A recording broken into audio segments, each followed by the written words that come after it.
കണ്ടുവളം മുടിക്കെട്ടുറുമാലിച്ചിന് പഠിച്ചു വെക്കണാദിത്യ നേരം കാലം പകലേക്കില്ലവ വന്നൊരു വാദേവടുവനെ വെച്ചൊരു കഞ്ചകടാദിയോ എന്ന നാടും മണ്ണെ ഇഞ്ചുരം പുടിച്ചു കണ്ടനെ കാണുവും പോയ വന്ദന വരുവും പോയ കരിമൻ ചാച്ചിൽ നാടൻ തിലകം ഭൂമിയെ പുറത്തു ഒരു കണ്ടടക്ക ഒരു കണ്ണം വെച്ചിട്ട് എന്നൊക്കെ കിട്ടുമോ കാണിച്ചു കൊണ്ട് കാര്യപ്പെട്ടുമുണ്ടോ എന്ന മൂന്ന് മുത്താച്ച് എന്തിൽ മനസ്സിലായ ഇത്രയും സംസ്കാരമുള്ള മനോഹരമായ ഒരു ഭാഷയുണ്ട്. ഇവിടെയാണ് ഒരു പറ്റം ജനത കുടിയേറി വന്നിട്ട് അവൻ്റെ ഭാഷയെ, അവൻ്റെ പെണ്ണിനെ, അവൻ്റെ മണ്ണിനെ ഇതൊന്നുമല്ല എൻ്റെ നെഞ്ചിൻ്റെ ഉള്ളിൽ കുരിശു കയറ്റി തന്നു, എൻ്റെ കൈകളിൽ ഓം എന്ന് എഴുതി വെച്ച് തന്നു.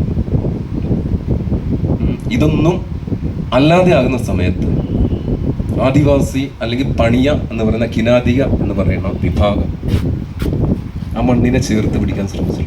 കാരണം ആ മണ്ണിനെ, വയനാട് എന്ന് പറയുന്ന ആ മണ്ണിനെ, കേരളം എന്ന് പറയുന്ന മണ്ണിനെ കനകം വിളയുന്ന നാടാക്കി മാറ്റിയ ഒരു പറ്റം ജനതയാണ്.